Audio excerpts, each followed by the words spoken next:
Assalamualaikum warahmatullahi wabarakatuh.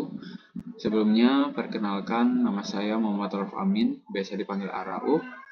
Dalam video kali ini, saya akan menjelaskan suatu materi tentang transformasi Fourier kontinu dalam mata kuliah sinyal dan sistem.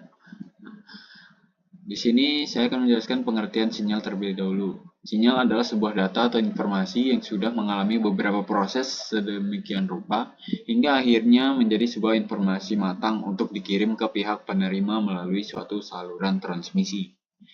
Adapun jenis sinyal berdasarkan amplitudo, itu ada sinyal kontinu dan sinyal diskrit. Lanjut, ada transformasi Fourier. Transformasi Fourier itu adalah metode matematis yang digunakan untuk mengubah sinyal dari domain waktu menjadi domain frekuensi. Yang dimana itu transformasi ini membantu kita memahami frekuensi-frekuensi penyusun suatu sinyal. Adapun jenis-jenis transformasi Fourier ini itu yang pertama transformasi Fourier kontinu, dua transformasi Fourier diskrit, ada discrete Fourier transform, terus fast Fourier transform. Yang kita bahas ini saya akan menjelaskan tentang transformasi Fourier kontinu. Nah, transformasi Fourier kontinu itu adalah metode matematis yang digunakan untuk menganalisis sinyal kontinu dalam domain frekuensi. Nah, bentuk persamaannya itu adalah XF sama dengan integral minus tak hingga sampai tak hingga xt Euler pangkat minus J 2pi ft atau 2pi f ini bisa dijadikan omega t, omega J omega t dt.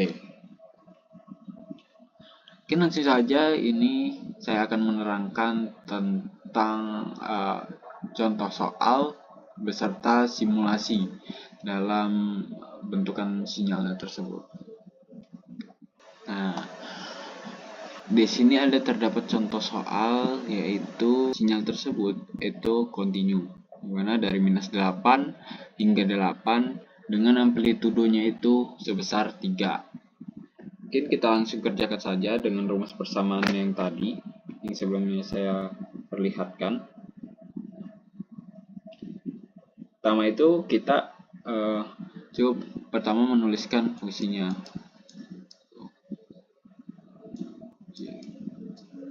Sama dengan integral.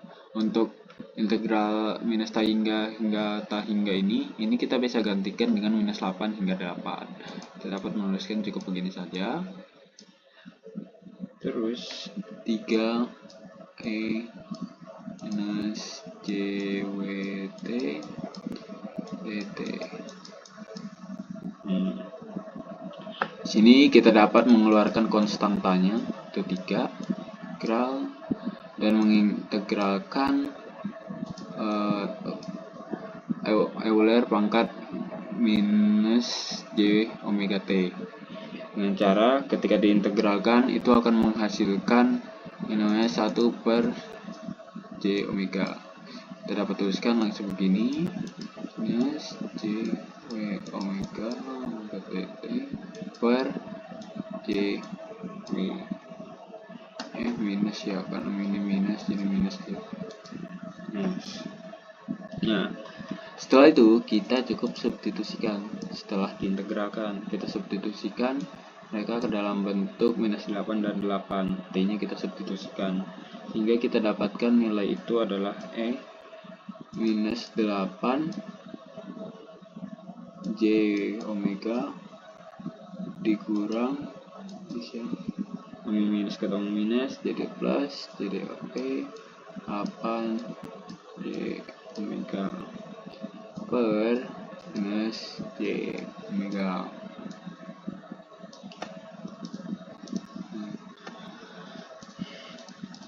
Selanjutnya itu kita sederhanakan dengan menggunakan identitas Euler karena ini sudah tidak bisa diapa-apain lagi.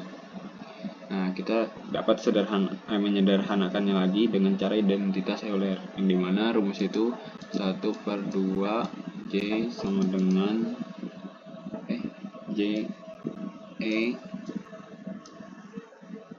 J theta minus E minus zeta yang sama dengan tuh identitasnya sin theta.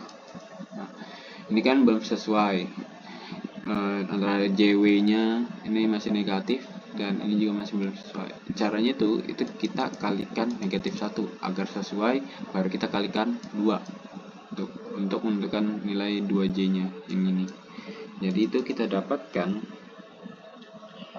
itu adalah 3 dikali minus 1, itu kita rapikan dulu ya, 3 terus minus E ini kan jadi plus, jadi E 8 J omega dikurang, ini karena minus kan, dikali minus 1 E minus 8 J W per, karena kena minus jadi 2 J.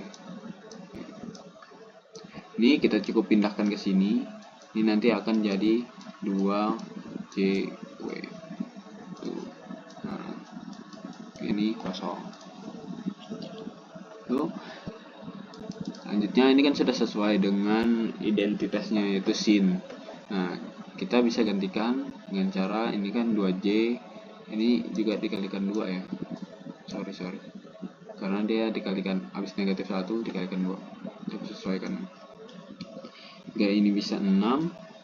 Nah, per 2J ini digantikan dengan ini identitas sin. Jadi kita cukup tuliskan J W. Terus ini kan sudah sesuai dengan identitasnya, tapi di sini ada variabel koefisien 8. Jadi kita dapat menuliskan saja cukup dengan sin 8 W itu. Nah, setelah kita mendapatkan nilai dari suatu perhitungan, dalam codingan untuk menampilkan simulasi dari suatu sinyal hasil transformasi Fourier continue. Jadi mungkin saya play aja, saya menggunakan Python untuk menampilkan grafik tersebut. Ini kita mungkin mulai batasannya, saya 10. Nah, ini untuk sebagai batasan. Mungkin 2. Nah, di sini kan terdapat titik-titik koordinatnya. Kita bisa taruh. Nah, kan karena tadi dari minus 8 amplitudenya 3 dan sampai 8, itu kita dapat mengasihnya. Mulai dari kiri, 3 dengan 8. Di sini kita dapat menampilkan grafik tersebut. Ini adalah suatu hasil data dari transformasi Fourier tersebut. Dapat dilihat untuk grafiknya itu menjulang ke atas hasil dari transformasi Fouriernya. Nah, di sini kita juga dapat melihat fasa spektrumnya, itu bagaimana frekuensinya tidak beraturan. Dalam simulasi kita dapat menampilkan seperti berikut. Dan juga ini menampilkan frekuensi magnitudenya perhitungannya. Mungkin itu saja yang ingin saya sampaikan dalam video kali ini. Mungkin mohon maaf apabila ada salah kata dari saya. Wassalamualaikum warahmatullahi wabarakatuh.